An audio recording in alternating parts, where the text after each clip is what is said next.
Adon Aselichot, Bochen Levavot, Gole Amukot, Dover Tzedakot, Chatan ou Lefanecha, Rachem Alenu. Nous sommes Rosh Chodesh Elul, c'est donc le début des Slichot, le début des supplications. C'est un mois, tout le mois d'Elul est un mois de la mansuétude et de la miséricorde et de la clémence la plus totale. Dans la culture et la religion juive, normalement, toutes les oraisons et les prières doivent traverser 7 strates, 7 niveaux, 7 shlavim pour atteindre les cieux. Mais durant ces 30 jours d'Elul, Dieu lui-même descend pour accueillir les pénitences, les contritions et les vœux des fidèles et pour les exaucer. Mais juste ces 30 jours, parce que après, une fois à Rosh Hashanah, c'est le début de Yamim Noraim, et donc Dieu se comporte avec fermeté.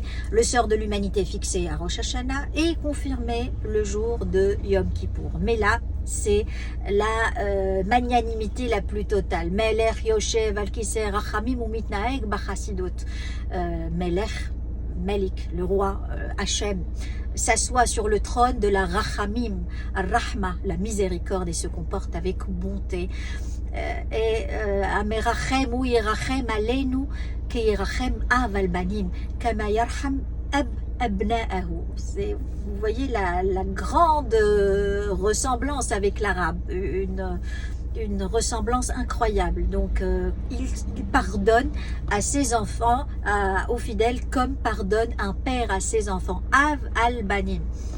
Et je ne vous cache pas que durant toute cette période, j'écoute en boucle les slichot, en particulier dans la voiture. J'aime énormément et ça me rappelle beaucoup le mois de Ramadan et la période du grand pèlerinage, les circonambulations autour de la Kaaba, ces oraisons, et c'est une ambiance que j'apprécie énormément et que j'aime profondément parce qu'elle est très apaisante et elle répond à ce besoin que je vous avais expliqué déjà dans une vidéo sur la psychologie de la religion, à ce besoin d'élation que Pierre Janet avait expliqué. Ça veut dire un besoin d'une transcendance, d'une entité qui nous dépasse et qui peut exaucer nos vœux et apaiser nos angoisses et notre anxiété et répondre à notre prière, qui est là pour nous protéger, pour veiller sur nous.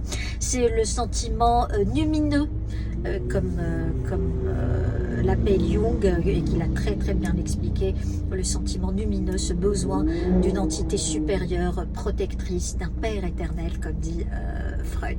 Voilà, très bonne période des Slichot et à très bientôt.